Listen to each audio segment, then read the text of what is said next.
այս հայտարարության հեղինակները, այսպես կոչված, եթե հանկարծ նման մի նախաձեռնություն ունենար Ռուսաստանի Դաշնությունը, ենթադրենք Ռուսաստանի Դաշնությունը գծեր բռներ, որ պետք է պայմանականորեն, ելնի եւ միանա Եվրոպական միությանը, կամ սկսում է գործընթաց Եվրամիությանը անդամակցելու համար։ Դուք պատկերացնում եք, որ այս մնացած 3 երկրների առաջնորդները համարձակվեին չշնորհավորել այդ կապակցությամբ։ Պետք է ամիջապես իրար հեշտ չտալով զանգեին, ասեին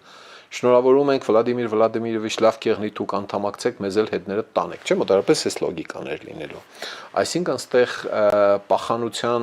սինդրոմը ակնհայտ է, երևի մեկնաբանության կարիք չկա, բոլորդ հասկանում եք, որ հա, էդ է, Մոսկվան ինչ ասեց, սրանք կողքից դամքաշություն են անելու եւ անհամբեր սպասելու են, թե երբ պետք է Կրեմլը խորտակվի, որ վերջապես իրենք կարողանան իսկապես անկախանալ։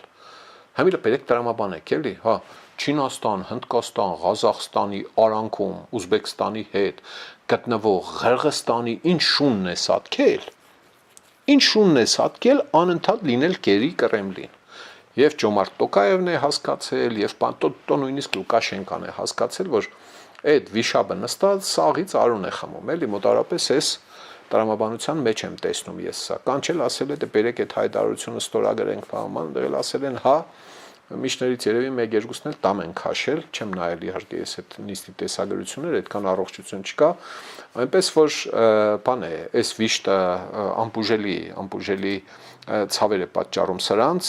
разделяем позицию о необходимости проведения в Республике Армения возможно короткие сроки общенационального референдума о вступлении в Европейский Союз или дальнейшем пребывании в составе Евразийского экономического союза. Իսկ որ Սերժիկը տարավ Հայաստանը կողեց Եվրասիական տնտեսական միություն, գիտեք այդ պատմությունը, խոսել ենք, անցած հաղորդմանն էլ անդրադարձա, բաներ, ինչ է անունը, հանրաքվեի մասնագետներ,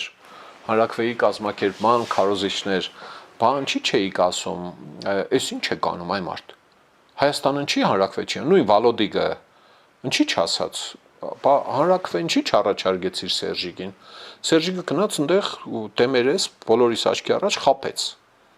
ստեց։ Սերժ Սարգսյանը ստախոս է։ Սերժ Սարգսյանը ստախոս է, մեկը փորձվեք եկեք ստեղ դատարան։ Փորձեք գալ ստեղ դատարան։